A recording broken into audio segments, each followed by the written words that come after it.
ओम शांति। आज 26 नवंबर 2024। बाबा के आज के महावाक्य सुनते हैं। बाबा ने कहा, मीठे बच्चे, हाँ जी बाबा, तुम हो त्रिमूर्ति बाबा के बच्चे। तुम्हें अपने 3 कर्तव्य याद रहे: स्थापना, विनाश और पालना। तो जैसे बाबा त्रिमूर्ति शिव है, बाबा के 3 कर्तव्य है: ब्रह्मा के द्वारा नई सृष्टि की स्थापना करना, विष्णु के द्वारा उस नई सृष्टि की पालना करना, और शंकर के द्वारा कलयुगी दुनिया का विनाश करना, यानी पुरानी दुनिया का विनाश करना। तो वैसे ही हूबहू हम बाबा के बच्चों का भी 3 रूप है, यानी 3 कर्तव्य है। और ये तीनों कर्तव्यों के साथ हमें अपने भी रूप याद रहे: स्थापना, विनाश और पालना। तो जब हम बाबा के बच्चे मुरली सुनते हैं तो हमें अपने तीनों रूप को इमर्ज रखना है। माना, जब बाबा हमें ज्ञान रत्नों से भरपूर कर रहा है, तो वो ज्ञान रत्न है हमारे अंदर मास्टर ब्रह्मा का प्रत्यक्ष एक अनुभवी बनने का समय। यानी जब ज्ञान जो जो ब्रह्मा के द्वारा हमारे अंदर दिया गया, उससे हमारे अंदर नई सृष्टि यानी दैवी संस्कारों की स्थापना हो रही है। फिर जब वो ज्ञान हम मुरली सुनने के बाद पूरे दिन कर्मों में, एक्शंस में, रोल में रिवीजन करते हैं, तो वो फिर विष्णु का रूप है। उसको हमें बार बार याद करके, जब तक वो सबकॉन्शियस माइंड में पक्का ना हो जाए, तब तक हमें उसे अपने अंदर रिवीजन करते रहना है। तो उसको हम कहेंगे पालना का स्वरूप। और जब ये ज्ञान हमारे अंदर जाता है तो ऑटोमेटिकली हमारे पार्ट में जो भी 63 जन्म के आसुरी संस्कार स्वभाव है, कलयुगी स्वभाव संस्कार या संकल्प है, वो सब अपने आप विनाश होने लगते हैं। तो वो है हमारे अंदर शंकर का रूप। तो हमें अपने तीनों स्वरूप को रोज इमर्ज करना है, और तीनों स्वरूपों से अपने कर्तव्य को अपने ब्राह्मण बनने के बाद अपने रूप में याद रखना है। तो बाबा ने हमें आज त्रिमूर्ति बाबा की तरह हमारे भी जो कर्तव्य है वो याद दिलाए। आज का प्रश्न है, देह अभिमान की कड़ी बीमारी लगने से कौन कौन से नुकसान होते हैं?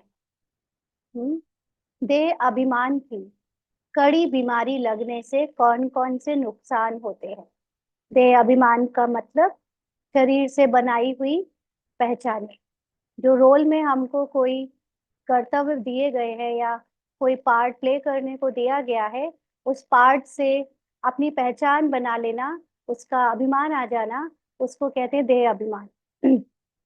तो ये बीमारी जब लग जाती है तो कौन कौन से नुकसान होते हैं? बाबा ने उत्तर दिया। पहला, देह अभिमान वालों के अंदर जेलसी होती है, माना ईर्ष्या होती है। जेलसी के कारण आपस में लून पानी होते रहते, प्यार से सेवा नहीं कर सकते। क्योंकि देह अभिमान का मतलब ही है शरीर की पद प्रतिष्ठा, मान अपमान की चिंता करने वाले, शरीर के कर्म को रोल के अकॉर्डिंग अपनी इज्जत करने वाले, दूसरों की इज्जत करने वाले। आत्मा का उनके अंदर भान नहीं होता, इसीलिए सारी आइडेंटिटी, सारी पहचाने शरीर से बनाई होती है। वो चाहे बीके के पार्ट में, बीके के रोल से बीके की सेवाएं ही क्यों ना हो। तो जब ऐसा देह अभिमान होता है तो अंदर ईर्ष्या होती है, माना दूसरों के रोल से दूसरों के रोल को देखते, उनके सत्य को नहीं देखते, इसलिए आपस में कंपटीशन करते हैं, अंदर ही अंदर जलते हैं, ईर्ष्या करते हैं। और फिर प्यार से सेवा भी नहीं कर सकते, क्योंकि अंदर आपस में एक दूसरे के रोल को लेकर कहीं ना कहीं बहुत गहरी भावनाएं जो है वो गंदी है, मतलब साफ नहीं है। अंदर ही अंदर जलते रहते हैं। हाँ, पता नहीं चलता, लेकिन अंदर ही अंदर एक दूसरे के काम से चिढ़ते हैं, बेपरवाह रहते हैं। वैसे तो बेपरवाह अगर हम अपने लिए देखें तो बाबा ने तो हमें बना दिया, लेकिन यहाँ पर बेपरवाह का मतलब कुछ और है। बेपरवाह का मतलब कि वो माया की चिंता नहीं करते, माया को पहचान नहीं पाते, उससे बेपरवाह हो जाते हैं। माया उन्हें बहुत धोखा देती रहती है, पुरुषार्थ करते करते फांक हो जाते हैं, जिस कारण पढ़ाई ही छूट जाती है। तो पुरुषार्थ करना मतलब अपने को आत्मा समझकर बाबा को याद करना, माना आत्माभिमानी बनाना। तो ये पुरुषार्थ करने के लिए ज्ञान में आते हैं, लेकिन जब माया को पहचानते नहीं तो यही माया उन पर हावी हो जाती है, और जो आत्माभिमानी स्थिति बनाने का पुरुषार्थ था वो छोड़ देते हैं। और इसके कारण जो ज्ञान जब जो लिया वो पढ़ाई छूट जाती है। इसका मतलब ये नहीं कि पढ़ाई छोड़कर चले जाते, लेकिन पढ़ाई से ध्यान हट जाता है। जो रटा रटाया ज्ञान है बस उससे ही सेवा होती रहती है। तो पढ़ाई का मतलब होता है धारणा। तो वो चीज जब आत्माभिमानी स्थिति के लिए यूज नहीं की जाएगी तो उसको कहेंगे कि जैसे पढ़ाई छूट गई। तीसरा, देह अभिमान के कारण दिल साफ नहीं। दिल साफ ना होने के कारण बाप की दिल पर नहीं चढ़ते। तो देह अभिमान है, माना अभी अपने अंदर आत्म अभिमानी स्थिति का कोई पुरुषार्थ नहीं है, इसीलिए बाबा को कोई भी माया की कमी कमजोरी बताते नहीं। ऊपर जैसे बाबा ने कहा कि माया से बेपरवाह हो जाते, माना माया चढ़ी हुई है लेकिन पहचान नहीं पा रहे, इसीलिए बाबा को कोई भी अपने अंदर की कमी कमजोरी बताते नहीं, उसको खुद रियलाइज नहीं करते, और इसलिए बाबा की दिल पर नहीं चढ़ते, माना जो आत्माभिमानी स्थिति है वो नहीं बना पाते। क्योंकि बाबा की दिल पर चढ़ने का मतलब ही है बाप समान बनना, और बाप समान बनने का मतलब होता है निराकारी आत्म अभिमानी स्थिति में बढ़ते जाना, उन्नति प्राप्त करते जाना। तो वो आत्माभिमानी स्थिति में नहीं आ सकते। और चौथा है, मूड ऑफ कर लेते, उनका चेहरा ही बदल जाता है, क्योंकि माया के अधीन है। तो देह भान की बातें, देह अभिमान की बातों के कारण जो हर्षित मुक्ता होनी चाहिए, जो प्योरिटी होनी चाहिए थॉट्स में, वो नहीं होती, तो वो चेहरे पे साफ साफ दिखने लगती है, इसलिए चेहरा बदल जाता है। ओम शांति। सिर्फ बाप को ही याद करते हो या और कुछ भी याद आता है? बाबा पूछ रहे हैं। बच्चों को स्थापना, विनाश और पालना तीनों की याद होनी चाहिए, क्योंकि साथ साथ इकट्ठा चलता है ना। तो किस बात की स्थापना और किस बात का विनाश? अपने अंदर दैवीय संस्कारों की, और संस्कारों के पहले दैवीय ज्ञान की। जो बाबा इस समय हमको ईश्वरीय ज्ञान दे रहा है, हमारे सत्य का परिचय दे रहा है, उस परिचय को अपने अंदर समाना, यानी ब्रह्मा बनना, उसको याद करना, माना पालना करना, और फिर पुराने आसुरी संस्कारों को भूलते जाना, माना विनाश करना। तो ये तीनों कर्तव्य हमें अपने अंदर याद रहने चाहिए, इकट्ठे उनको चलाना है। जैसे कोई बैरिस्ट्री पढ़ते हैं तो उनको मालूम है मैं बैरिस्टर बनूंगा, वकालत करूंगा, बैरिस्ट्री की पालना भी करेंगे ना। यानी जब बैरिस्ट्री में कितनी बुक्स पढ़नी पड़ती है वकीलों को, इतनी मोटी मोटी किताबें पढ़ते हैं, लेकिन ऐसा नहीं कि किताब पढ़कर छोड़ देते हैं, उनको अपने पास रखते हैं। और जब कोई केस आता है तो उसके कानून, उसकी पढ़ाई को रिवाइज करते हैं, ताकि वो उसको अच्छे से यूज कर सके अपने काम के लिए। तो ऐसे ही हम बच्चों को भी जो भी दैवीय ज्ञान मिल रहा है, ईश्वरीय ज्ञान मिल रहा है, उसको रिवाइज करना है, माना उसको पालना भी करनी है। तो जो भी पढ़ेगा उनकी एम तो आगे रहेगी। तुम जानते हो हम अभी कंस्ट्रक्शन कर रहे हैं, पवित्र नई दुनिया स्थापन कर रहे हैं, इसमें योग बहुत जरूरी है। यानी जब तक अपने को आत्मा ना समझे, काम करते चलते फिरते आत्म अभिमानी स्थिति ना हो, तब तक हमारे अंदर परिवर्तन यानी नए ईश्वरीय गुणों का या संकल्पों का या स्मृति का कंस्ट्रक्शन नहीं हो सकता। इसीलिए आत्म अभिमानी स्थिति बहुत जरूरी है, माना योग बहुत जरूरी है। योग से ही हमारी आत्मा जो पतित बन गई है वह पावन बनेगी। क्योंकि अभी हम आसुरी गुणों के अवगुणों के अंदर अपने को बहुत डूबा हुआ देख पाते हैं, और जब वो आसुरी अवगुण हम पर पार्ट में या रोल में हावी हो जाते हैं, तो हमारा पार्ट जो पतित पने से बीतता है, उसको देखकर आत्मा फिर से मूंझ जाती है। वो अपने रियल ओरिजिनल सत्य के फॉर्म को याद नहीं कर पाती, इसलिए वो अपने पावन स्वरूप में नहीं पहुंच पाती। तो जब जब आत्मा समझेंगे, और ना सिर्फ आत्मा लेकिन कैसी आत्मा, बाप समान आत्मा, तो ही हम पावन बनेंगे। तो हम पवित्र बन फिर पवित्र दुनिया में जाकर राज्य करेंगे। यह बुद्धि में आना चाहिए। सब इम्तिहानों से सबसे बड़ा इम्तिहान व सभी पढ़ाइयों से ऊंच पढ़ाई यह है। कोई भी लौकिक पढ़ाई कितनी भी ऊंची क्यों ना हो, लेकिन कोई भी देवता नहीं बना सकती। इसलिए सबसे ऊंची पढ़ाई ये है। पढ़ाइयाँ तो अनेक प्रकार की है ना, वह तो सब मनुष्य मनुष्य को पढ़ाते हैं, और वह पढ़ाइयाँ इस दुनिया के लिए ही है। पढ़कर फिर उनका फल यहाँ ही पाएंगे। तुम बच्चे जानते हो, इस बेहद की पढ़ाई का फल हमको नई दुनिया में मिलना है। फल का मतलब प्रारब्ध। तो जो अभी हमारी पढ़ाई चल रही है, इस पढ़ाई से हमारे संस्कार परिवर्तन जो होंगे, उसके बाद जो प्रारब्ध मिलेगी वो सतयुग में मिलेगी, नई दुनिया में मिलेगी। लेकिन जो पढ़ाई का आ, परिवर्तन होकर हमारे अंदर खुशी है, और जो उसकी पावर है, वो तो अभी से दिखनी शुरू हो जाती है। बाबा फिर कहते कि वह नई दुनिया कोई दूर नहीं। तो नई दुनिया एक है बाहर, है ना, जो बाहर नई दुनिया आएगी, वो नई दुनिया जैसे हमारा शरीर बदलने के बाद मिलेगी, दिखेगी। लेकिन जो अपने अंदर नई दुनिया बनेगी, यानी अपने संस्कार और अपनी स्मृति के परिवर्तन से, वो नई दुनिया अभी दूर नहीं। हम चाहे तो जितनी जल्दी आत्माभिमानी स्टेज को पाकर अपने अंदर के कलयुगी विना जो संस्कार, उसको विनाश करके उस नई दुनिया को बहुत जल्दी अंदर ला सकते हैं। इसलिए वो नई दुनिया कोई दूर नहीं। अभी संगम युग, अभी हमारे अंदर दोनों ही युग, यानी दोनों ही तरह के संस्कार और संकल्पों का खेल है। नई दुनिया में ही हमको राज्य करना है। यहाँ बैठे हो तो भी बुद्धि में यह याद करना है, पाप की याद से ही आत्मा पवित्र बनेगी। फिर यह भी याद रखना है कि हम पवित्र बनेंगे, फिर इस इम्प्योर दुनिया का विनाश भी जरूर होना है। तो जो इम्प्योरिटी के हमारे अंदर संस्कार है, संकल्प है, संबंध है, जितने भी इम्प्योर फीलिंग के साथ हमने संबंध बनाए, वो सब पहले तो क्या होते, धीरे धीरे उनमें कुछ उतार चढ़ाव आकर वो खत्म होते हैं। और जब हमारे अंदर पवित्रता बढ़ जाती है, तो फिर सभी संबंध आत्माभिमानी स्थिति के साथ बनते हैं। इसलिए ये जो इम्प्योर दुनिया है, पहले वो विनाश भी होगी। सभी तो पवित्र नहीं बनेंगे। अब सभी तो पवित्र नहीं बनेंगे का मतलब, जो ड्रामा है उससे अपने आप को न्यारा करने का पुरुषार्थ जो है, वो सब नहीं करेंगे।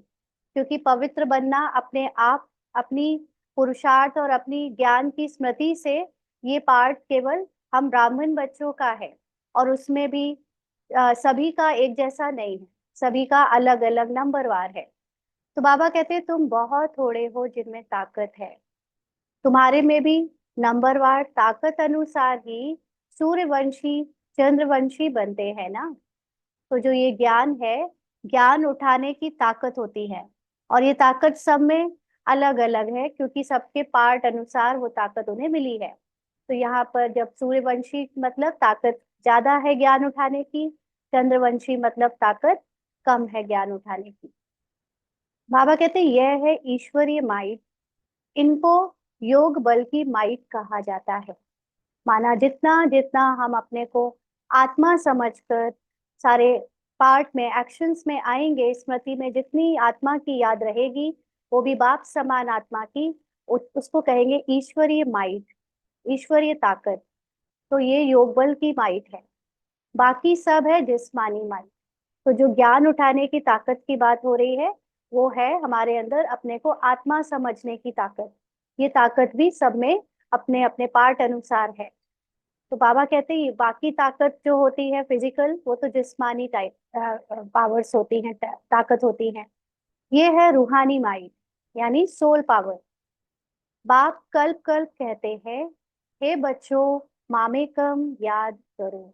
इसीलिए बाबा को याद करो माना अपनी आत्मा को बाबा की हाईएस्ट सुप्रीम महिमा से मैच करो।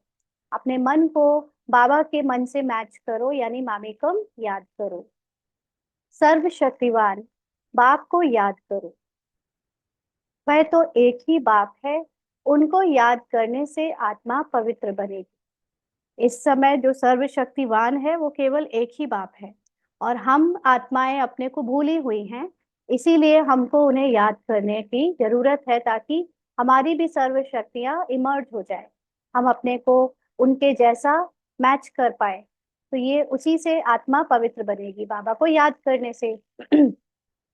ये बहुत अच्छी बातें हैं धारण करने की।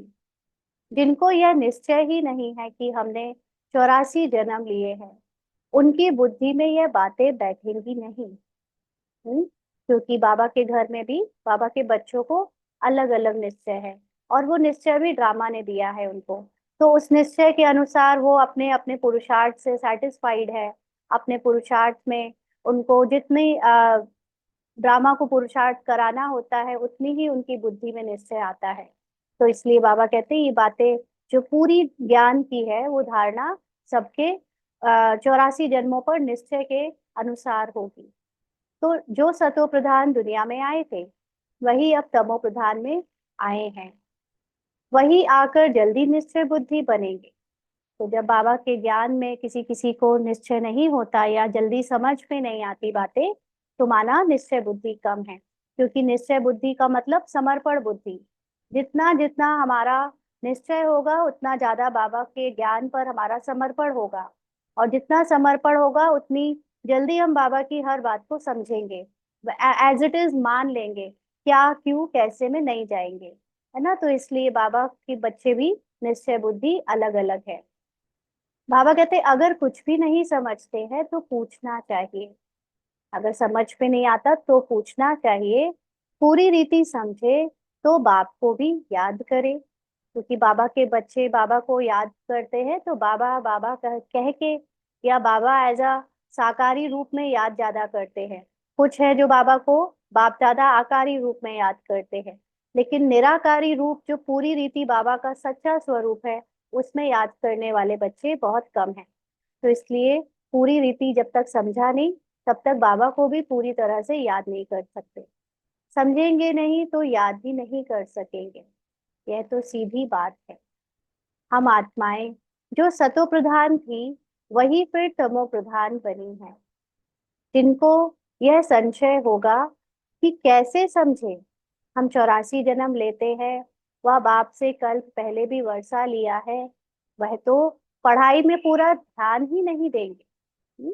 किसी किसी को निश्चय नहीं होता है, तो बार बार डाउट आता है, कैसे माने कि ये ड्रामा है, कैसे माने कि ये 84 जन्मों का खेल है, कैसे माने कि ये ज्ञान सही है। तो जिनको निश्चय नहीं, संशय है, वो पूरी रीति से पढ़ाई की एक एक बात, एक एक लाइन ढंग से सुनते भी नहीं।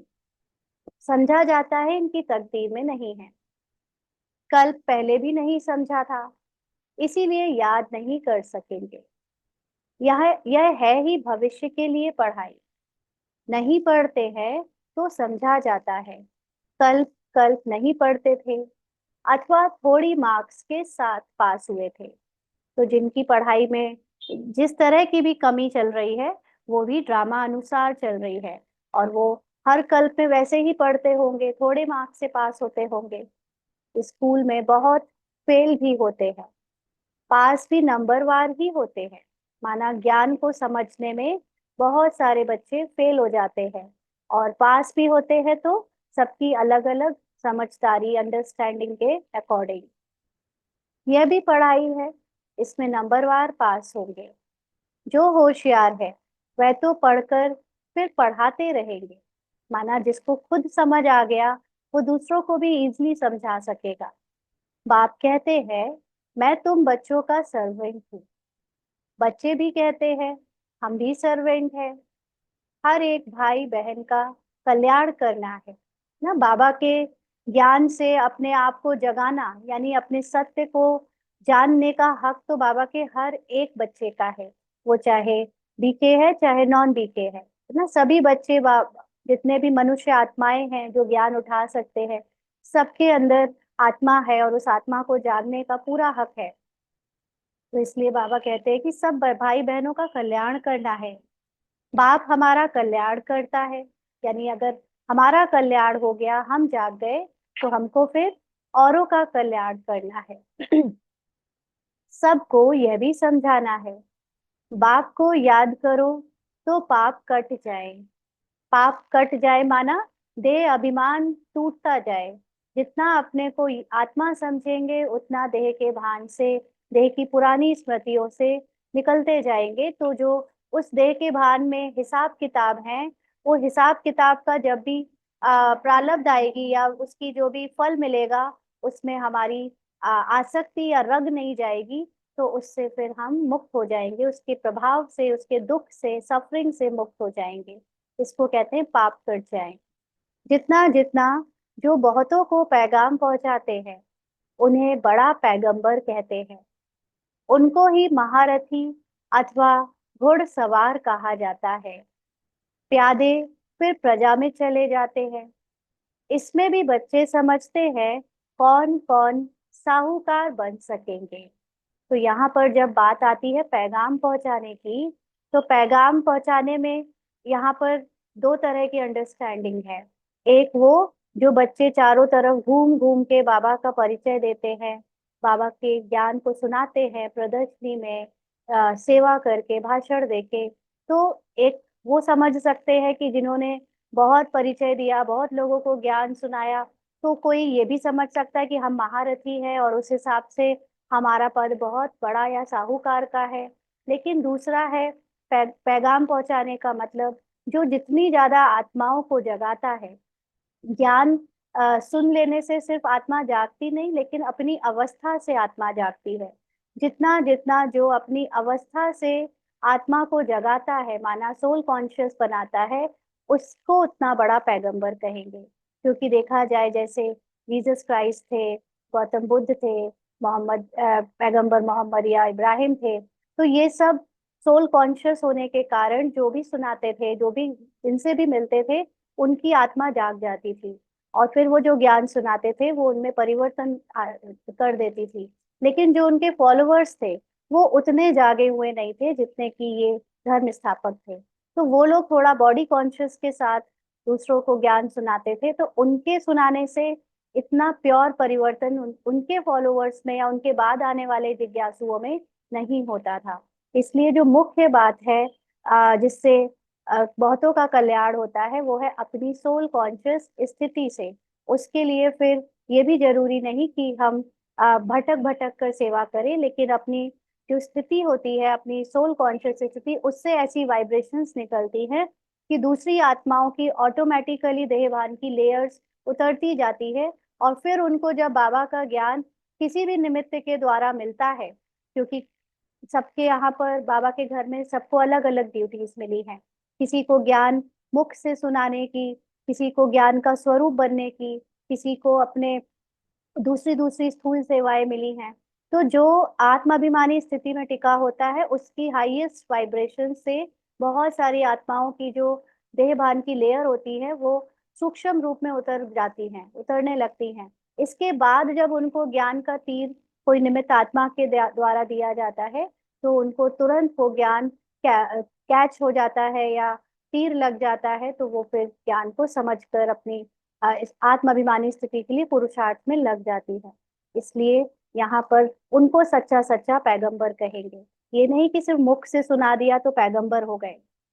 लेकिन बाबा उत्साह दिलाने के लिए ये बात को नॉर्मली सबके लिए ऐसे कहता है कि सब बच्चे ज्यादा से ज्यादा औरों को भी पैगाम दें। तो बाबा कहते हैं उसी हिसाब से फिर महारथी और घुड़सवार बनते हैं और प्यादे फिर प्रजा में चले जाते हैं। इसमें भी बच्चे समझते हैं कौन कौन साहूकार बन सकेंगे। यह ज्ञान बुद्धि में रहना चाहिए। तुम बच्चे जो सर्विस के लिए निमित्त बने हुए हो, सर्विस के लिए ही जीवन दी हुई है, तो पद भी ऐसे पाएंगे। उनको किसी की परवाह नहीं रहती। तो सर्विस का मतलब सिर्फ ये नहीं है कि हम बाहर निकल कर और जो है पूरे प्रॉपर बाहर से दिखे कि हमने अपने को समर्पित किया है, समर्पित जीवन दिया है। लेकिन जो आत्माएं अपने अंदर से ये भाव लेकर पूरा जीवन जी रही है कि मेरा तन, मेरा मन, धन सब कुछ बाबा का है, और वो उसको बाबा की याद में ही काट रही है, बाबा की साथ आत्माभिमानी स्थिति बनाकर औरों के संपर्क में आती हैं, तो उनको फिर उस हिसाब से पद भी मिलता है। उनको किसी की परवाह नहीं रहती, चाहे वो घर गृहस्थी में रहते हो, चाहे वो सेंटर में समर्पित रहते हो, उन्हें किसी की परवाह नहीं रहती। मनुष्य अपने हाथ पांव वाला है ना, बांधा तो नहीं जा सकता, अपने को स्वतंत्र रख सकते हैं। ऐसे क्यों बंधन में फंसूं, क्यों ना बाप से अमृत लेकर अमृत का ही दान करूं। मैं कोई ऋण बकरी थोड़ी हूँ जो कोई हमको बांधे। ऐसे ऐसी बातें उन बच्चों में चलती रहती है जो अपने जीवन को सेवा के लिए समझते हैं ना। कई बच्चे समझते हैं मैं बांधेली हूँ, मैं घर गृहस्थी में फंसा हुआ बाहर भी नहीं निकल सकता हूँ, उनके रोल में ऐसा है। लेकिन अगर कोई आत्माभिमानी है और अपने को पूरा बाबा पर समर्पण समझता है, तो उसके अंदर ऐसे ऐसी संकल्प आएंगे कि मैं क्यों फंसूं, मैं कोई रेड़ बकरी हूँ क्या जो मुझे कोई बांध दे। मैं भी सबको ज्ञान दूंगी, अमृत दान करूंगी, मैं स्वतंत्र हूँ, वो ऐसी ऐसी बातें अपने आप से करेगा और ज्ञान में अपने बंधन तोड़ता जाएगा।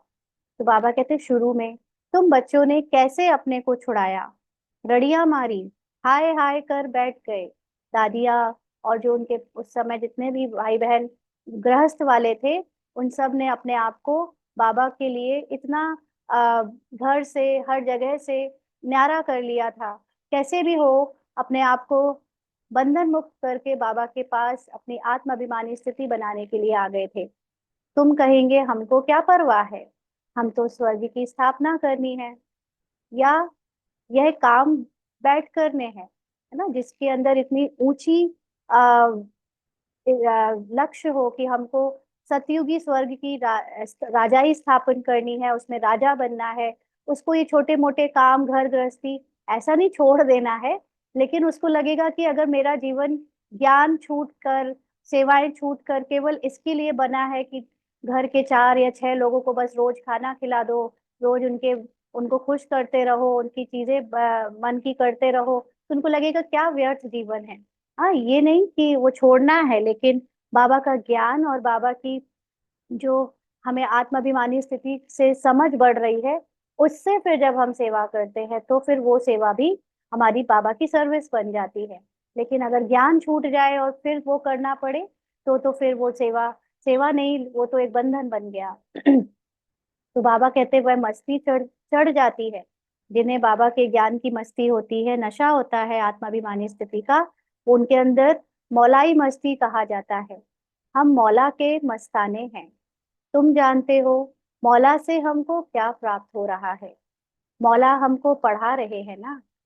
नाम तो उनके बहुत हैं, परंतु कोई कोई नाम बहुत मीठे हैं ना। बाबा के नाम अलग अलग रूप में, उर्दू में, अरबिक में, हिंदी में, इंग्लिश में, सब अलग अलग रूप से बोलते हैं, और उस पे कई सारे तरह के गाने वगैरह भी चलते हैं।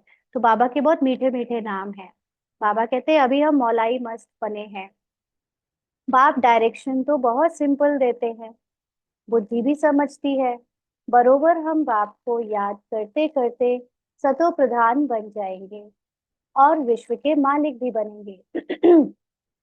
तो विश्व के मालिक का मतलब बाहर की विश्व जो चेंज होगी वो तो अलग है, लेकिन अभी हम जो आत्मा, ये जो अंदर एक पूरा यूनिवर्स है, अंदर जो बुद्धि से हमने एक संसार रचा हुआ है, अब जिन जिन बातों को सत्य माना हुआ है, वो सारी बातों को जब जानकर उसके सत्य को अपने सत्य को जानकर उन बातों से न्यारे हो जाएंगे, पूरी माया को जीत लेंगे, तो जैसे हम राजा बन जाएंगे बुद्धि से, हम उस पर राज्य करेंगे।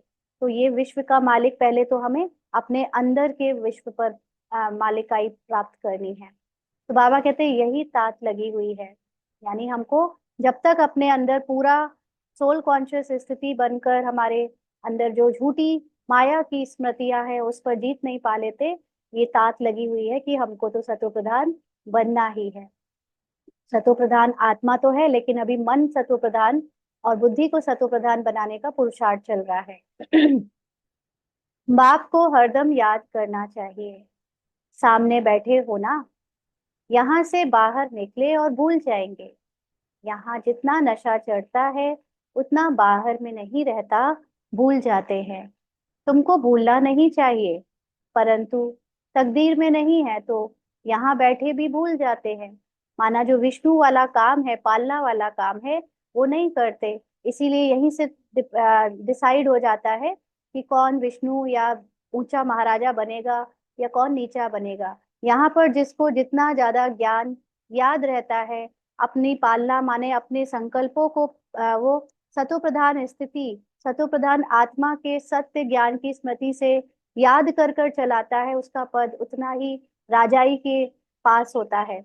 और जो यहाँ पर ज्ञान सुनने के बाद सब भूल जाता है और ज्ञान का रिवीजन नहीं करता या अपने अंदर ज्ञान का मनन चिंतन नहीं करता, उसका पद उतना नीचे होता है। क्योंकि पाल जो ज्ञान सुन रहे हैं, ब्रह्मा के जैसे ज्ञान को सुन तो सब रहे हैं, लेकिन विष्णु के समान ज्ञान को पाल कितना रहे हैं, अपने अंदर उसको धारणा तक बार बार रिवाइज कितना कर रहे हैं, उसमें ही डिफरेंस आता है। तो बाबा कहते बच्चों के लिए म्यूजियम में और गांव गांव में सर्विस करने के लिए प्रबंध हो रहे हैं। हम्म। देखो बाबा पूरी धरनी तैयार करवाता है अपने बच्चों के लिए। तो जो सब भवन बनते हैं, जो सेवाओं के लिए पहले स्टेज आदि सब बाबा ने तैयार करवाई, ताकि जब नए नए बच्चे आए तो सेवा करें आराम से। तो जितना भी समय मिला है, बाप तो कहते हैं जल्दी जल्दी करो, परंतु ड्रामा में जल्दी हो नहीं सकती। बाबा को ब्रह्मा बाबा कहता है जल्दी जल्दी करो, लेकिन शिव बाबा को पता है कि जल्दी हो नहीं सकती, हर चीज अपने टाइम पे होगी। क्योंकि ब्रह्मा बाबा के अंदर हमारे जैसे थोड़े से कलयुगी संस्कार है ना, टाइम बाउंड होने के। हम लोग टाइम कॉन्शियस बहुत है, क्योंकि ये जो बुद्धि है हद की, उसमें टाइम की बहुत बड़ी एक मर्यादा है। और जबकि शिव बाबा जो कि टाइमलेस है, यानी हम आत्माएं जो आत्मिक स्थिति में जब होती हैं तो वो टाइमलेस होती हैं, है ना। उसको पता है कि कोई भी चीज को टाइम नहीं बांध सकता, तो इसलिए टाइम के अकॉर्डिंग ही सब कुछ होगा जो भी ड्रामा में फिक्स्ड है। बाप तो कहते ऐसी मशीनरी हो जो हाथ डाले और चीज तैयार हो जाए। ऐसी मशीनरी अब तो हो गई है ना, लेकिन बाबा कौन सी मशीनरी की बात कर रहा है? देवताओं को बनाने वाली मशीनरी की, कि ऐसी मशीनरी हो उसमें डालो और देवता बन के तैयार हो जाए। यह भी बाप समझाते रहते हैं। अच्छे अच्छे बच्चों को माया नाक और कान से अच्छी रीति पकड़ती है। जो अपने को महावीर समझते हैं, अंडरलाइन, जो अपने को महावीर समझते हैं, यहाँ पर ये बहुत बड़ी बात है कि वो जरूरी नहीं कि वो बाबा की दृष्टि में महावीर है, लेकिन जब हमारे अंदर देह भान होता है या हम कई बार अपने को ज्ञान के आधार पर या सेवा के आधार पर बहुत दूसरों से ऊंचा समझने लगते हैं, जो कि अपने आप में एक अहंकार और अभिमान है, तो वो फिर खुद ही माया है ना। तो इसीलिए जो अपने को महावीर समझते हैं, उन्हों को ही माया के बहुत तूफान आते हैं। क्या तूफान आते होंगे उनको? कि जो ये झूठी देह की स्मृति है, जिसमें नाम मान शान और अपने को ऊंचा समझना, ये सब माया ही तो है। क्योंकि एक रियल में आत्माभिमानी स्थिति वाला निरहंकारी होगा, नम्र होगा, क्योंकि उसे पता है कि जैसी मैं आत्मा हूँ वैसे ही हर एक आत्मा है, और हर आत्मा अपने अपने पार्ट को स्क्रिप्ट और ड्रामा के अनुसार बजा रही है। इसलिए ना कोई ऊंचा है ना कोई नीचा है, वो सबको अपने जैसा बराबर समझेगा। तो ऐसी आत्मा को कोई माया बार बार परेशान नहीं कर सकती, क्योंकि उसके अंदर सबके प्रति नम्रता और रिस्पेक्ट है। लेकिन जब हम ज्ञान और सेवा के आधार पर अपने को या दूसरों को ऊपर और नीचे देखने लगते हैं, तो फिर माया भी वहां बहुत आती है। फिर वह किसी की भी परवाह नहीं करते, छिपा लेते हैं। आंतरिक दिल सच्ची नहीं है, माना जो गलतियां या अंदर का जो मैल है वो बताते नहीं, छिपा लेते हैं, क्योंकि दिल अंदर से साफ या सच्ची नहीं है। सच्ची दिल वाले ही स्कॉलरशिप पाते हैं।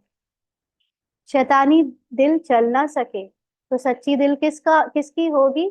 जो सोल कॉन्शियस होगा, जो आत्माभिमानी होगा, जो सबकी आत्मा को देखेगा, रोल से प्रभावित नहीं होगा, वही स्कॉलरशिप पाएंगे। और शैतानी दिल माना जो रोल के आधार पर अपने को या दूसरों को रिस्पेक्ट देते हैं, नीचा ऊंचा देखते हैं, ऐसी दिल वाले बाबा के दिल पर नहीं चढ़ सकते। माना वो सोल कॉन्शियस नहीं बन सकते, और जब तक सोल कॉन्शियस नहीं बनेंगे, बाबा से सारी शक्ति, बाबा के सारे जो भी अंदर गुण है, महिमा है, उसको अपनी महिमा नहीं बना सकते। शैतानी दिल से अपना ही बेड़ा गर्क करते हैं। सबका शिव बाबा से काम है। हाँ, निराकारी रूप में सबका काम है, साकारी रूप की कोई भी पहचान चल ना सके, यह तो तुम साक्षात्कार करते हो। ब्रह्मा को भी बनाने वाला शिव बाबा है। शिव बाबा को याद करें तब ऐसा बने ना। कल किसी ने शाम की क्लास में पूछा था कि अब ब्रह्मा बाबा को याद करना छूट गया है, तो देखो बाबा ने आज आंसर दे दिया कि ब्रह्मा खुद ही शिव बाबा को याद करते थे, और शिव बाबा को याद करेंगे तभी हम ब्रह्मा समान पार्ट में बनेंगे, है ना। हमें ब्रह्मा को याद करके कोई और नहीं बनना है, लेकिन शिव बाबा को याद करके पार्ट में जो ब्रह्मा के रोल थे, वैसे रोल अपने भी बनाने हैं। क्योंकि ब्रह्मा बाबा का जो रोल है पार्ट में, वो हाईएस्ट किसी मनुष्य का जो हो सकता है, वो है आफ्टर कृष्ण। क्योंकि उनके द्वारा परमात्मा ने अपनी लीलाएं यानी कर्म करके दिखाए। साकारी रूप में परमात्मा कैसे कर्म करता है, ये देखना हो तो ब्रह्मा को देखो। इसीलिए हम जब निराकारी रूप में जितना ज्यादा बाबा को याद करते हैं, तो हमारा साकारी पार्ट भी ब्रह्मा के जैसे होने लगता है। तो बाबा कहते हैं बाबा समझते हैं माया बड़ी जबरदस्त है। जैसे चूहा काटता है तो मालूम भी नहीं पड़ता है, माया भी ऐसे मस्त चूही है। महारथियों को ही खबरदार रहना है। माना जिनके द्वारा सेवाएं, जिनके द्वारा ज्ञान की प्रत्यक्षता होती है सबके सामने, जिनको सब एक ऊंची नजरों से देखते हैं, रिस्पेक्ट देते हैं, उनके अंदर सबसे ज्यादा माया आ सकती है, और उन्हें पता भी ना चले, ऐसा हो सकता है। इसलिए बहुत खबरदार रहना है। वह खुद समझते नहीं है कि हमको माया ने गिरा दिया। कब हम सोल कॉन्शियस से उतर कर देह के भान में अपने ज्ञान और सेवा का अहंकार करने लग पड़ते हैं, पता ही नहीं चलता, है ना। तो इसलिए खुद नहीं समझ पाते। लून पानी बना दिया है, यानी आपस में एक दूसरे के साथ, एक दूसरे के प्रति घृणा, ईर्ष्या या ऐसी भावनाओं में ऊपर नीचे कर दिया है, किस आधार पर? अपने को बेहतर समझना या दूसरों को बेहतर समझना, सेवा के और ज्ञान के नाम पर। समझना चाहिए लून पानी होने से हम बाप की सर्विस कर नहीं सकेंगे। सेवाओं में लून पानी क्यों होते हैं? क्योंकि जो सेवा हो रही है या ज्ञान सुनाया जा रहा है, उसको सोचते हैं कि उसकी क्रेडिट मैं खुद को ले लूं, कि मुझे, मैंने किया, मेरे द्वारा हुआ, मैं निमित्त बना, तो मैं ज्यादा बेहतर हूँ। ये सारे भाव जो है, वो उसको ये नहीं दिखाते कि ड्रामा में सबको रोल मिला है, और रोल देने वाला बड़ा या रोल करने वाला बड़ा? तो रोल देने वाला ड्रामा बड़ा होता है। ड्रामा चाहे तो वो रोल हमको दे, चाहे तो हमसे छीन ले। तो इसलिए ना हम बड़े ना कोई और बड़ा, लेकिन सेवा जिसके द्वारा जो भी कराएगा ड्रामा, उसमें उसकी कोई वाहवाही नहीं है। वाहवाही तो तब है जब हम ड्रामा को जान ले, जब ड्रामा के ज्ञान को अच्छे से समझ ले, तो हम ड्रामा से भी बड़े हो जाते हैं। लेकिन ऐसे कोटों में कोई होता है ना। इसलिए बाबा, आ, जैसे कई लोग पूछते हैं बाबा बड़ा या ड्रामा बड़ा, बताइए क्या बड़ा है, बाबा बड़ा या ड्रामा बड़ा? क्या लगता है आपको? बाबा मतलब ड्रामा को जानने वाला, और ड्रामा तो है ही जैसे ड्रामा की कहानी पूरी जो चल रही है। कौन बड़ा? ड्रामा बड़ा? अच्छा। हम्म देखिए ड्रामा, इसको ऐसे समझें कि आपके पास एक मशीन रखी है, मान लीजिए कि टोस्टर रखा है। अब ये टोस्टर में बहुत ताकत है, या कोई मशीन है जिसमें बहुत कुछ करने की क्षमता है, लेकिन वो मशीन जैसे रखी है, वो वैसे ही रखी रहेगी अगर उसको चलाने वाले को ज्ञान नहीं है तो कौन बड़ा हुआ? चलाने वाला बड़ा? ज्ञान, उस मशीन के बारे में ज्ञान रखने वाला बड़ा, या वो मशीन बड़ी? अब बताइए। ज्ञान रखने वाला बड़ा, है ना। उस मशीन को चलाने वाला या ज्ञान रखने वाला जब तक ना हो, उस मशीन का कोई यूज नहीं। ऐसे ही भले ही ये ड्रामा में सब कुछ नूंद है, ड्रामा का अपना अलग एक महत्व है, लेकिन जब तक ड्रामा के बारे में नॉलेज ना देने वाला हो, तब तक उस ड्रामा का कोई महत्व ही नहीं। इसीलिए जब बाबा को वो नॉलेज पूरी है, इसलिए बाबा बड़ा। और फिर बाबा के साथ साथ हम जितना ड्रामा को जानते जाएंगे, हम भी ड्रामा के क्रिएटर हो जाएंगे, हम भी ड्रामा से बड़े हो जाएंगे। तो ड्रामा को यथार्थ रूप में जानने वाले बड़े होते हैं। तो जो ड्रामा को यथार्थ रूप में जान जाते हैं, उनके अंदर कभी किसी के प्रति कोई ईर्ष्या, अहंकार, लून पानी जैसी बात आ ही नहीं सकती। इसीलिए आखिरी जो मोहरा बाबा ने रखा है वो है ड्रामा। ड्रामा को बाबा ने लास्ट में समझाया। हम अभी एक दिन क्लास सुन रहे थे जानकी दादी की, तो उन्होंने भी आत्मा परमात्मा के बाद तीसरी जो बात कही वो कही कर्मों की। उन्होंने ड्रामा नहीं कहा। तो हमारे जो दादियां भी थी, उन्होंने भी ड्रामा को पूरा ज्ञान नहीं लिया है, उन्होंने कर्मों तक बात रखी। और अभी तक हम लोग इसलिए कर्मों की बात कर रहे थे कि लॉ ऑफ कर्मा, जो कर्म करेंगे वो पाएंगे।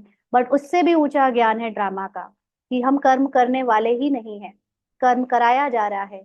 और जब कर्म करने वाले नहीं, तो कर्म के बंधनों में नहीं फंस सकते। यानी मैं आत्मा की जब स्थिति में स्थित हो जाती हूँ, तो मैं कर्मों से भी मुक्त हो जाती हूँ। कर्म का मतलब कर्मों के प्रभाव से मुक्त हो जाती हूँ। तो इसलिए बाबा की वैल्यू ज्यादा है। और बाबा के साथ साथ हम में से जो ड्रामा की ज्ञान को अंडरस्टैंड करता जाए, वो भी वैल्यूबल बनता जाता है। तो बाबा कहते, समझना चाहिए लून पानी होने से हम बाप की सर्विस कर नहीं सकेंगे। तो यहाँ पर देखिए, बहुत सारे ऐसे बाबा के बच्चे हैं जो ऑलरेडी बहुत लून पानी कर रहे हैं, लेकिन सेवाओं के निमित्त भी बन रहे हैं। ड्रामा उनसे सेवाएं भी करा रहा है, और शायद इसीलिए उनका अहंकार बढ़ रहा है और लून पानी हो रहे हैं। लेकिन बाबा की सर्विस कर नहीं सकेंगे का मतलब होता है वो आत्माभिमानी बन नहीं सकेंगे। और ये भाषण देना, ज्ञान सुनाना, कोर्स कराना, ये रियल में बाबा की सेवा नहीं है। बाबा की सेवा है आत्म अभिमानी बनना। सतयुग कोर्स कराने से नहीं आएगा, सतयुग भाषण देने से नहीं आएगा, सतयुग अपने वाहवाही करवा लेने से या दूसरों से वाहवाही करवा लेने से नहीं आएगा। सतयुग आएगा हमारे आत्म अभिमानी बनने से।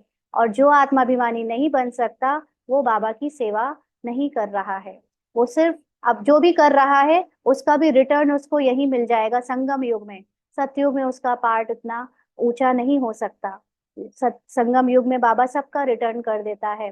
जिसको जितनी जरूरत है, जिसने जितना पार्ट प्ले किया, वो संगम युग में ही रिटर्न हो जाएगा। लेकिन मुख्य रिटर्न जो होना है, वो है आत्माभिमानी स्थिति से होना है। इसीलिए बाबा की सेवा के लिए अगर हम लून पानी हो रहे हैं, किसी से ईर्ष्या द्वेष कर रख रहे हैं, आपस में जल रहे हैं, दूसरों के पार्ट में इंटरफेयर कर रहे हैं, तो माना हम बाबा की डिससर्विस कर रहे हैं, माना स्वयं सोल कॉन्शियस नहीं बन रहे हैं, अंदर ही जलते रहेंगे। देह अभिमान है तब जलते हैं। एक आत्माभिमानी स्थिति में कभी कोई जलेगा ही नहीं, उसकी तो आत्मा में सदा शांति है, सदा सबके लिए प्यार है। बाबा कहते वह अवस्था तो है नहीं। हाँ, बाबा ने देखा अपने बच्चों में कि यह अवस्था तो है ही नहीं, बहुत कंपटीशन है सेवा के नाम पर, याद का जौहर भरता नहीं है। इसीलिए बहुत खबरदार रहना चाहिए। अभी 1 मिनट के लिए सभी अशरीरी होकर बाबा के पास बैठे और अपनी सत्य आत्मा पर स्थित हो जाए।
किसी ने लिखा है कि बाबा कहते हैं मैं भी ड्रामा में बंधा हुआ हूँ।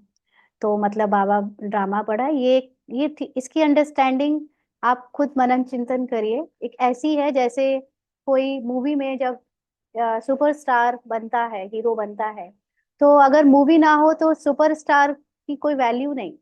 और अगर सुपरस्टार नहीं है उस मूवी में, हीरो नहीं है, तो मूवी की कोई वैल्यू नहीं। तो ड्रामा और बाबा दोनों की अपनी अपनी वैल्यू है। लेकिन अगर ड्रामा ज्यादा वैल्यूएबल होता तो बाबा कहते हैं कि ड्रामा को याद करो, मुझे याद नहीं करो। लेकिन बाबा जब कहता है कि मुझे याद करो, तो तुम आ, इससे मुक्त होते जाओगे ड्रामा की सफरिंग से। तो फिर इसका मतलब कि ड्रामा से बड़ा है बाबा, है ना। तो दोनों चीजों की अपनी अपनी वैल्यू है। ड्रामा के बिना सिर्फ बाबा को याद करने से भी हम विजय प्राप्त नहीं कर सकते, और सिर्फ ड्रामा को याद करें, बाबा को याद ना करें, तो भी विजय प्राप्त नहीं कर सकते। दोनों चीजों में और दोनों के बीच में जो आत्मा है उसको तो सबसे ज्यादा याद रखना है ना। तो ये बहुत इंटरेस्टिंग बातें हैं, अंदर ही अंदर इन सब चीजों का चिंतन चलते रहना चाहिए, तो बहुत मजा आता है ना। ज्ञान में बहुत रमणीकता आ जाती है। हाँ, बाबा निरहंकारी है। चलिए, तो बाबा कहते हैं माया बड़ी तीखी है, जबकि तुम युद्ध के मैदान पर हो तो माया भी छोड़ती नहीं। तो ये युद्ध का मैदान अभी ड्रामा में नूंद है।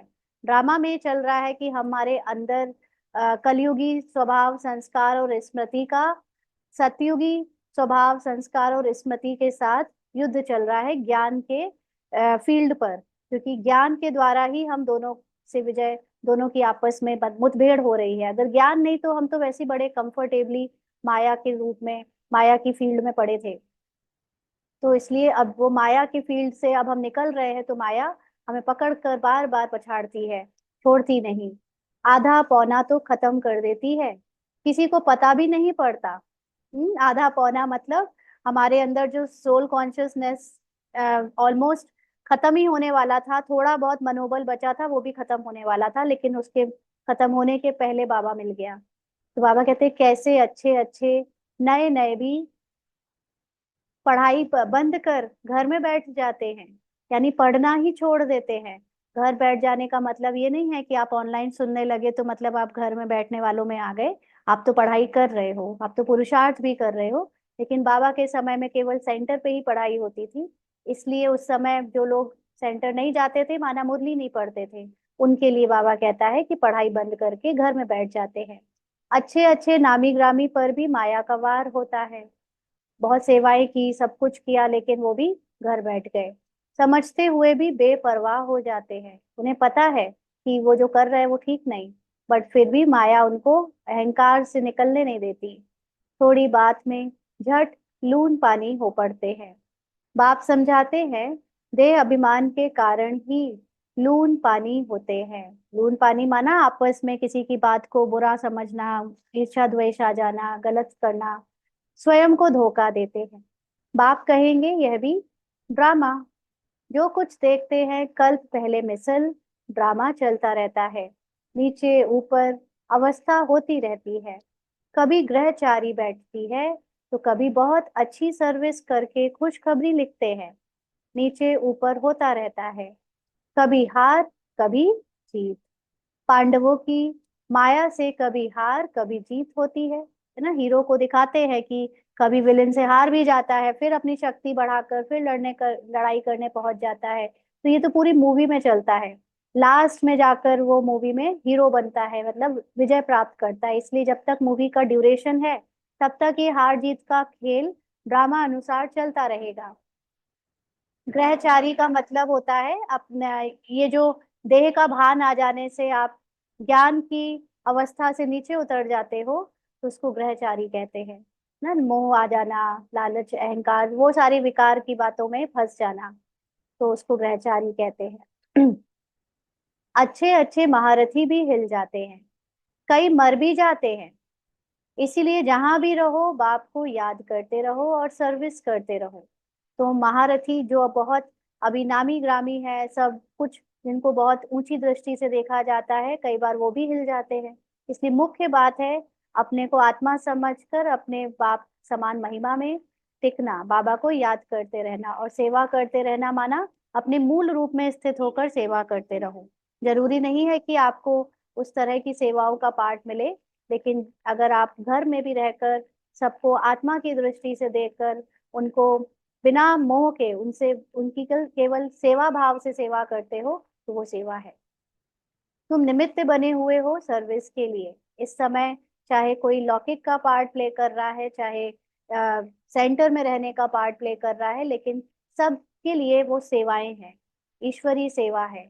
वो कोई घर गृहस्थी का जीवन ना समझ के उसको एंजॉय करने लग पड़े, सेवा समझकर अपनी आत्मिक स्थिति को बनाए। तुम लड़ाई के मैदान में हो ना। जो बाहर वाले घर गृहस्थ व्यवहार में रहते हैं, यहाँ वालों से भी बहुत तीखे जा सकते हैं ना। बाबा फिर से ये बात कह रहा है, जा सकते हैं अगर वो सीरियस रहे तो। माया के साथ पूरी युद्ध चलती रहती है, सेकंड बाय सेकंड। तुम्हारा कल्प पहले मिसल पार्ट चलता आया है। एक चीज जो गृहस्थ वालों के लिए फेवर में है पूरे ड्रामा में, वो ये कि उनको जो संगम युग में जो माया, यानी जो पद पोजीशन नाम मान शान की माया मिलती है, जो सेंटर में समर्पित भाई बहनों को है, उससे वो बचे रहते हैं।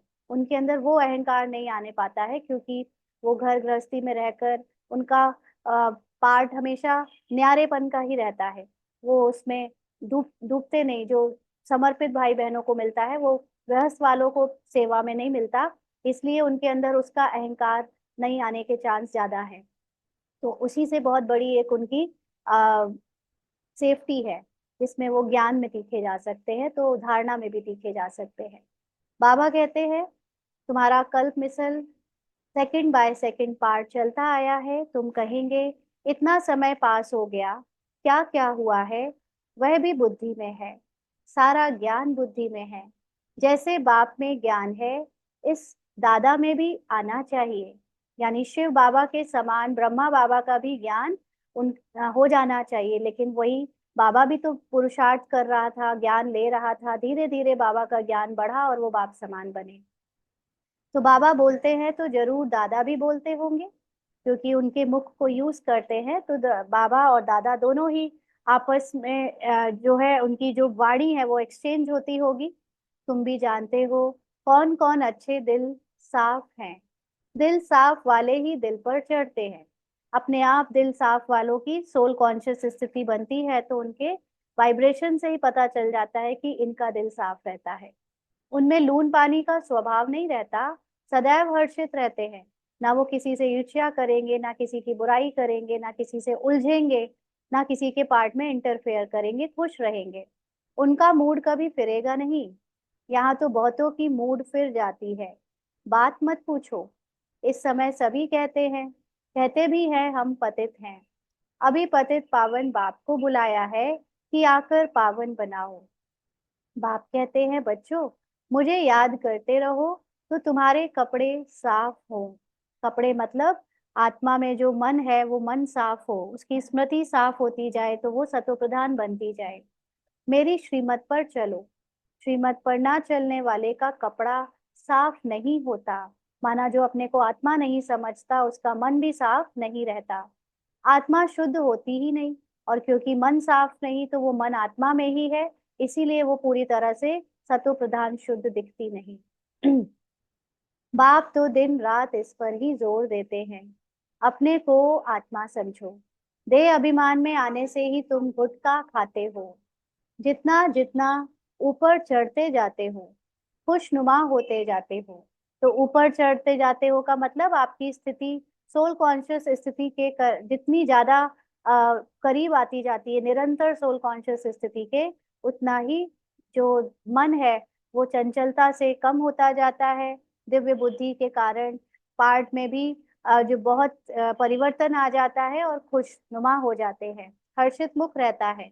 बाबा जानते हैं अच्छे अच्छे फर्स्ट क्लास बच्चे हैं, परंतु अंदरूनी हालत देखो तो गल रहे हैं। गल रहे हैं माना एक दूसरे से जल बुंझ के अंदर ही अंदर खत्म हो रहे हैं।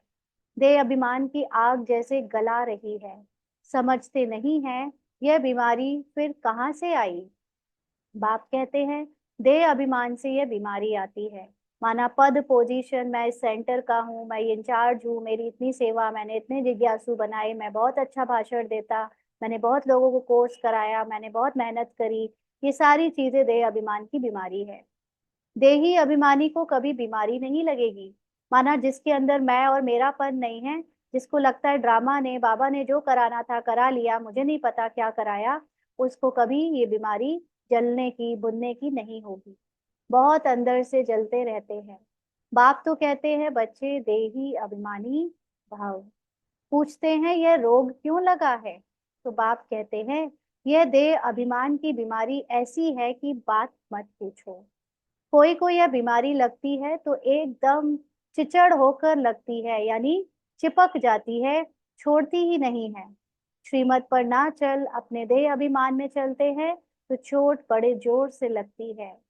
बाबा के पास तो सब समाचार आते हैं, माया कैसे एकदम नाक से पकड़ गिरा देती है, बुद्धि बिल्कुल मार डालती है।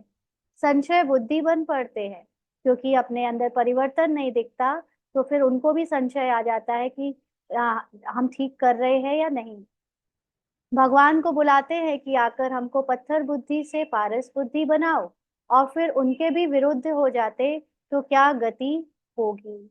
ना ऐसे कई है जो बाबा बाबा करते, बाबा की बहुत सेवाएं करते हैं और सब कुछ कर रहे हैं, लेकिन अभी भी दूसरी जगहों पर भी उनकी बुद्धि है, जैसे देवी देवताओं की पूजा करना, और थोड़ा बहुत इधर उधर जो झाड़ फूक में भी जाना, ऐसी कई चीजों पे भी उनका विश्वास अभी तक बना हुआ है। माना बाबा पे संशय है, इसीलिए वो भले ही कितना यहाँ दिखाए, लेकिन अंदर से उनके अंदर देहभान है।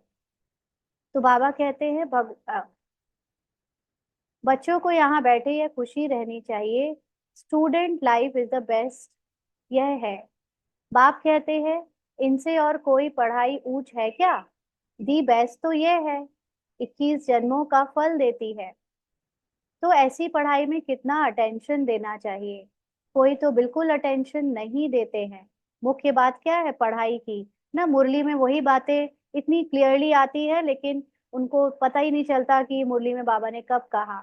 और फिर पूछते हैं कि ये या वो, ये या वो। जब साफ साफ जिसने अगर मुरली में अटेंशन दिया, मतलब वो पूरे आत्माभिमानी स्थिति से सुन रहा था। और जिसका अटेंशन नहीं, जिसको बताना पड़े कि मुरली में क्या आता है, उसको मतलब माया पकड़े हुए है।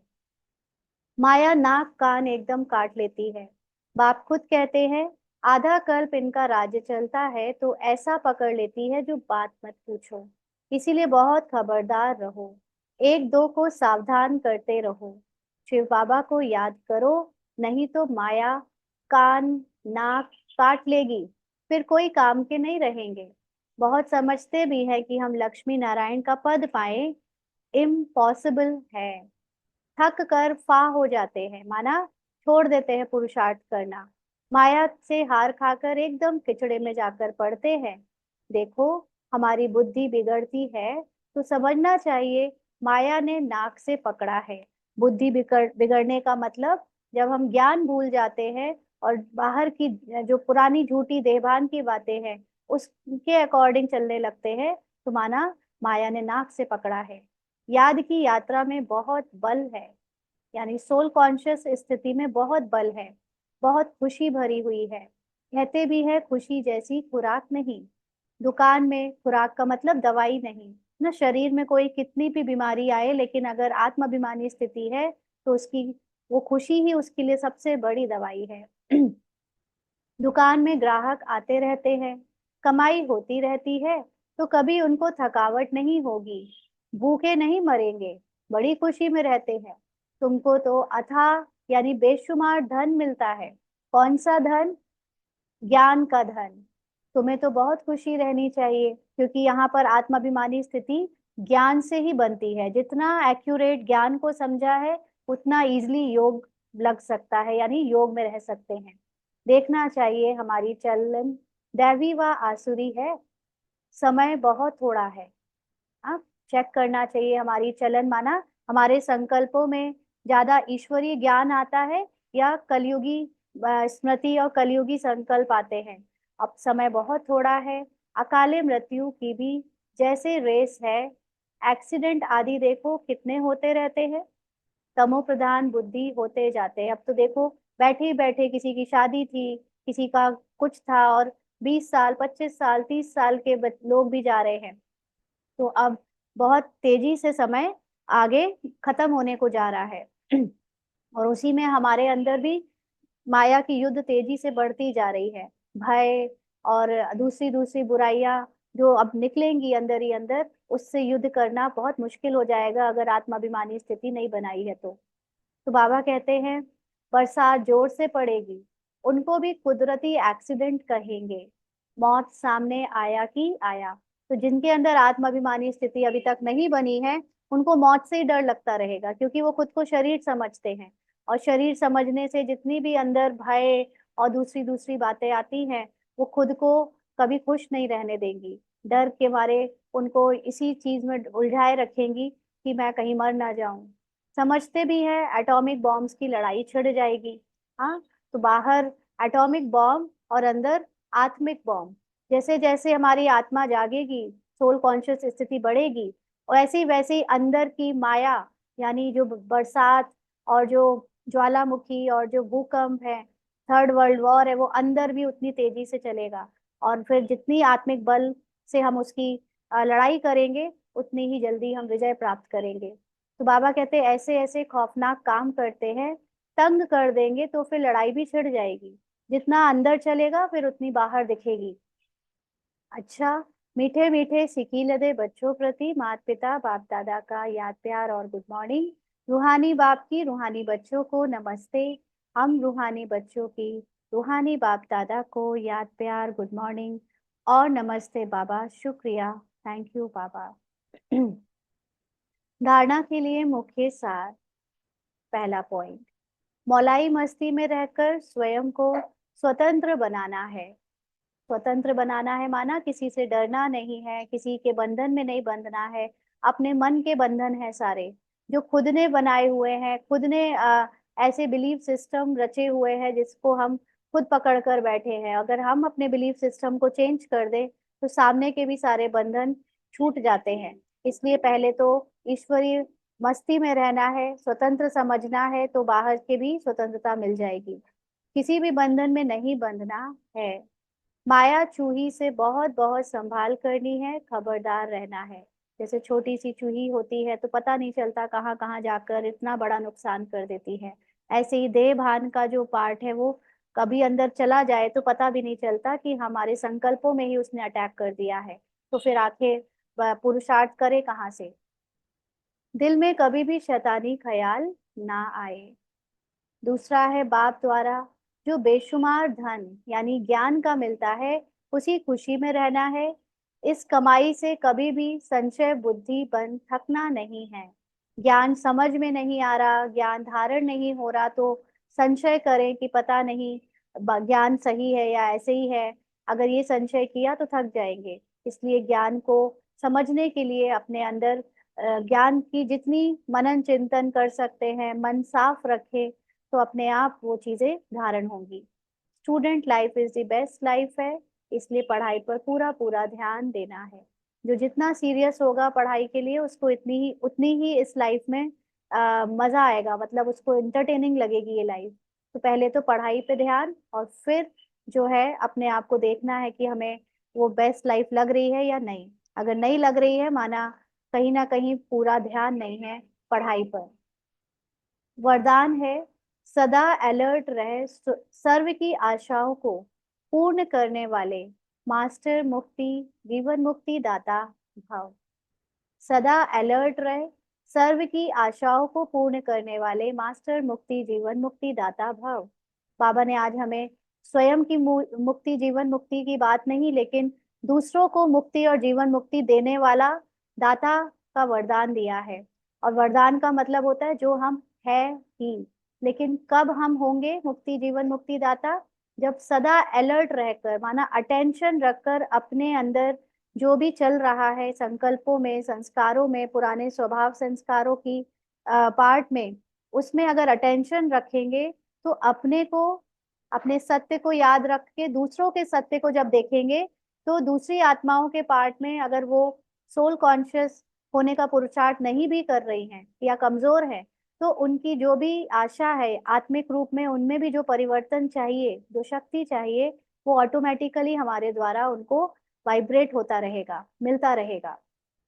तो बाबा ने कहा अब सभी बच्चों में यह शुभ संकल्प इमर्ज होना चाहिए कि सर्व की आशाओं को पूर्ण करें। सबकी इच्छा है कि जन्म मरण से मुक्त हो जाएं, तो उसका अनुभव कराओ। तो जन्म मरण से मुक्त होने का अनुभव कराओ माना उनको उनकी आत्मा का अनुभव कराओ, जो अविनाशी है, अमर है, उसका अनुभव कराओ। इसके लिए अपने शक्तिशाली सतो प्रधान वाइब्रेशन से प्रकृति और मनुष्य आत्माओं की वृत्तियों को चेंज करो। माना जब हम अपने सोल कॉन्शियस स्थिति में, अपनी शक्तिशाली सतो प्रधान स्थिति में स्थित होते हैं, तो ऑटोमेटिकली हमसे ऐसी वाइब्रेशंस निकलती हैं जो प्रकृति की और मनुष्य आत्माओं की जो कलयुगी वाइब्रेशंस हैं उसको चेंज कर देती हैं। तो मास्टर दाता बन हर आत्मा की आशाओं को पूर्ण करो। इसीलिए अपनी सोल कॉन्शियस स्थिति में स्थित रहो, तो ऑटोमेटिकली हमारे से दूसरी आत्माओं की जो अपवित्रता है वो समाप्त होती रहेगी और उनकी आशाएं पूर्ण होती रहेंगी। मुक्ति, जीवन मुक्ति का दान दो। उन्हें भी अपने मौत से डर लगना बंद हो जाएगा, शरीर का भान में रहना बंद हो जाएगा, और जीवन मुक्ति माना जो आत्माएं ज्ञान ले रही हैं उनके अंदर भी खुशी और दुखों से मुक्ति हो जाएगी। तो यह जिम्मेवारी की स्मृति आपको सदा अलर्ट बना देगी, और हमको अपनी सोल कॉन्शियस स्थिति की जिम्मेवारी खुद उठानी पड़ेगी। ये स्मृति हमें सदा अटेंशन में रखेगी कि हम दूसरों को ना देखें, दूसरों में क्या है क्या नहीं, उनके पार्ट को देखे बिना अपने को सोल कॉन्शियस स्थिति बनाने की पूरी जिम्मेवारी लें। क्योंकि हमारे परिवर्तन से ही पूरे विश्व का परिवर्तन होना है, ना सिर्फ नॉन बीकेस का, लेकिन बीकेस का भी परिवर्तन हमारे से होना है। तो अगर मैं आत्माभिमानी हूँ तो बाकी सभी आत्माभिमानी बनने में बहुत जल्दी से रफ्तार पकड़ लेंगे। स्लोगन है, मुरलीधर की मुरली पर देह की भी सुध बुध भूलने वाले ही सच्चे गोप गोपियां हैं। मुरलीधर की मुरली पर देह की भी सुध बुध भूलने वाले, माना जब हम बाबा के ज्ञान को सुनकर उस ज्ञान का स्वरूप बन जाते हैं तो हमें शरीर का बिल्कुल भी भान नहीं रहता। और ऐसे बच्चे जो शरीर के भान से मुक्त होकर ज्ञान के स्वरूप में टिककर सोल कॉन्शियस स्थिति में स्थित रहते हैं, वही सच्चे गोप गोपियां हैं। अच्छा, आज के अव्यक्त इशारे हैं।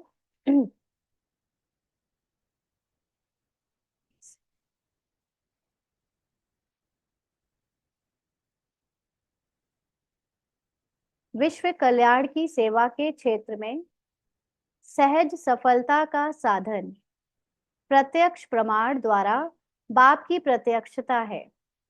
जो बोलो वह देखें। बोलते हो कि हम ब्राह्मण ऑलमाइटी अथॉरिटी हैं, मास्टर सर्वशक्तिवान हैं, माया जीत है, रहम दिल है, रूहानी सेवाधारी हैं, या जो भी बोलते हैं, तो जो बोलते हैं वह प्रैक्टिकल स्वरूप में दिखाई दे। मधुरता की मधु सदा साथ रहे तो हर कर्म में सफलता है ही। तो विश्व कल्याण जो हम अपना एक मुख्य उद्देश्य बताते हैं पूरे दुनिया को, जो भी हमारे पास आता है उसको, तो उस कल्याण की सेवा के क्षेत्र में हमें सहज सफलता कब मिलेगी? जब हम स्वयं सोल कॉन्शियस स्थिति में टिक कर उस कल्याण की भावना से सभी आत्माओं को उनके रोल को रोल से न्यारा देखेंगे। तो जब जो बोलेंगे उसका स्वरूप हमारे चरित्र से दिखेगा, और जब वो चरित्र दिखेगा तब जाकर सभी ये मानेंगे कि वाकई में ये हमसे अलग है, और हमारी सोल कॉन्शियस स्थिति से जो मधुरता आएगी चरित्र में, कैरेक्टर में, रूहानियत होगी, उससे विश्व कल्याण की सेवा पूरी तरह संपन्न होगी। तो इसको बाप की प्रत्यक्षता कहा जाएगा। अच्छा, ओम शांति।